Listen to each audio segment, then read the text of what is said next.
458, 454, 452, 450, 449, 447, 445, 442.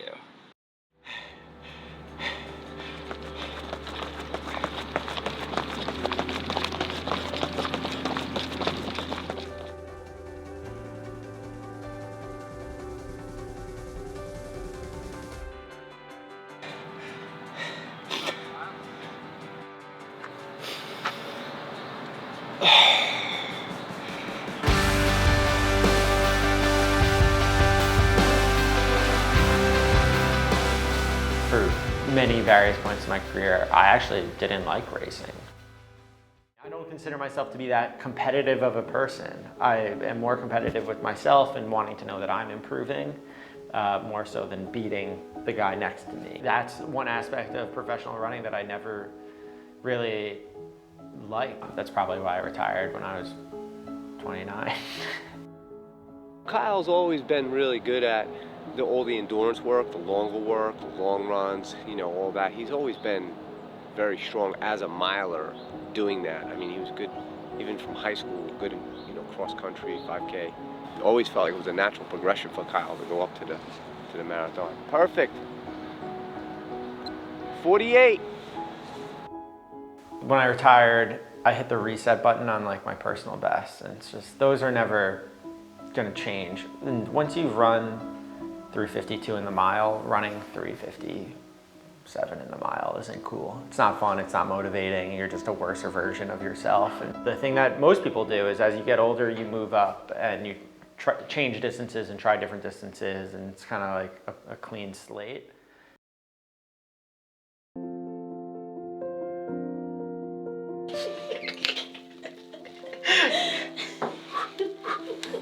Here, Alicia. What's Daddy doing? You look like Santa Claus. Splash, splash, splash! Splash, splash, splash, splash!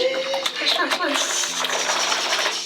The difficulty of training for a marathon with a kid and also a partner who also runs, and like how chaotic the mornings are, and like figuring out the schedules of who runs when. But I think if I was a little bit more serious, I think it'd be even more difficult. Oh yeah. Obviously, I like to get my exercise in, and you know, I definitely want to be able to. It's my outlet. You're sacrificing for me right now. I'm sacrificing. I think I should. It's a family affair. I think I should be praised more. My decision to do a marathon is affecting all of us. When people ask Kyle, like, you know, how can you do this? It should be all because of me. I do think the long runs are key to being able to successfully execute on race day. I don't know this yet, having not actually raced a marathon, but from what I've heard, those are the most important days, and those are the days I'm, you know, trying to make sure I get a good night of sleep and fueling properly, and they've gone well so far. Probably the best precursor to the actual race day. Every time you do a long run, it's a dress rehearsal. In negotiations with my wife, have 2 days a week that I'm able to fully dedicate and do whatever I need to do. So generally on a Wednesday and then on Sunday, you know, if I need to go for a 2.5 hour run, I have the time and the ability to do it. Those are the key areas of training for me. And then what happens on the days in between, it's just get what you can get. If I get what I want 2 days out of the week, then that means that Alicia gets the other 5.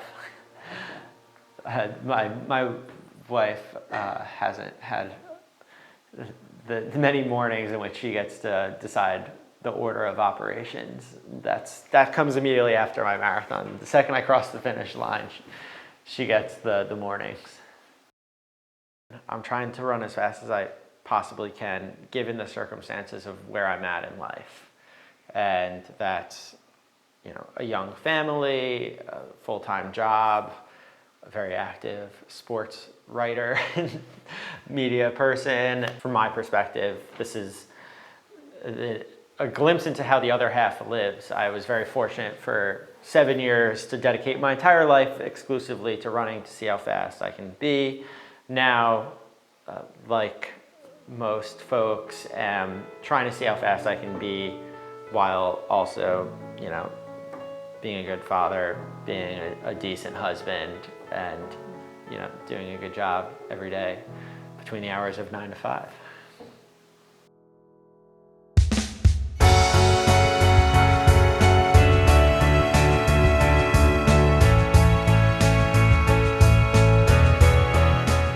The workouts just keep going better and better, and 5:15 to 5:20 pace does feel very good right now. I don't know if that's going to feel as good on the Queensboro Bridge, but right now in practice, I do feel like that turns over quite effortlessly.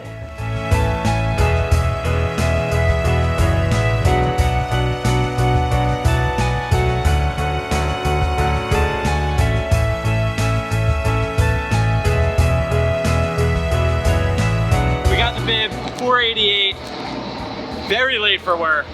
About to take the ferry, go downtown, but I'll be out there on Sunday. Track me.